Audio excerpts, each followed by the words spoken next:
many ways. James Whitcomb Riley, a poet, once wrote these words: "The sea was breaking at my feet, and looking out at the tide where placid waves in heaven meet, I thought me of the other side. For on the beach which I stood were wastes of sand and wash and roar, low clouds and gloom and solitude, and wrecks and ruins, nothing more. Oh, tell me if beyond the sea a heavenly port there is," I cried. And back the echoes laughingly, there is a heavenly port." And as I was preparing for this morning's service, I couldn't help but be reminded of those words. For the good news is that Riley's words reflect that there is a heavenly port and a beautiful place. And that is where your mom is right now. That is where your grandmother is. That is where your aunt, your friend is. The good news is that our good God came down and took the hand of your beloved and led her home to the place where she has been reunited with all those who went there before you. And it is there that she will be waiting for you when you arrive there, and you shall all also have a great reunion. And in the Old Testament, there is a book called Ecclesiastes, and in it says that for each of us there is a time to be born and a time to die. I believe what matters most in life is how we live out those years in between those two significant events. And as I said, it would seem to me that Joan lived out her 77 years fully, successfully, and lovingly. As you know, Joan was a caring and loving person.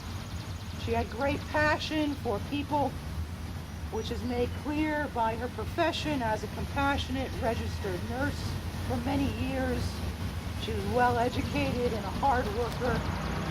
And when she wasn't by the bedside of the sick, she was inspecting healthcare facilities or working as a secretary, jobs that she also loved and had great passion for.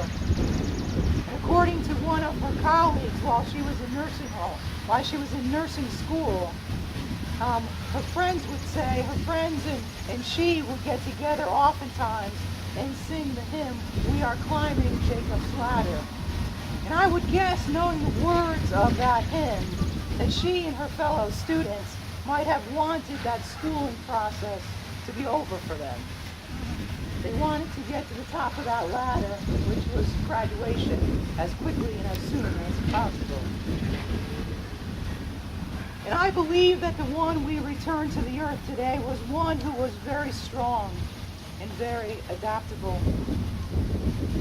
As you who are family, you moved so many times, and having just endured that daunting task myself, I know how taxing, exhausting, and saddening it is. And yet, according to Joan's tribute page, she handled all those relocations with ease and with grace, still caring and still loving her family. And Joan also, along with her ex-husband Bob, suffered the loss of two of their children. And yet she continued on in life, shaken, but yet not bitter, and still compassionate for people, and still compassionate for life in general. She was a good mother, a good grandmother, and I'm confident that all of you here today have some wonderful, wonderful memories of your time shared with her. And I know one of your favorites, John, was when, not realizing it, you and your mom sat in the splash zone at SeaWorld, and you both received quite a bath. And she and you laughed about it. And so I do invite you to hold on to all those sorts of memories and know that she will be with you just in spirit now. And as I just said, she laughed when she was splashed, so we know that she had a great sense of humor, and so many people enjoyed being around her. Yes, you could say I learned that she was a bit stubborn at times, but can't we all be, right? She could be sarcastic and yet loving at the same time. And she was a fighter with lots of determination. The care providers at Grove Manor said that she had 101 lives, because so many times when they thought she was near death, she would rally and she would soon be up joking in the cafeteria. And she also leaves you 3 of her favorite sayings, which are these. She would say, "This too shall pass," and the more things change, the more they stay the same. And you make your own luck.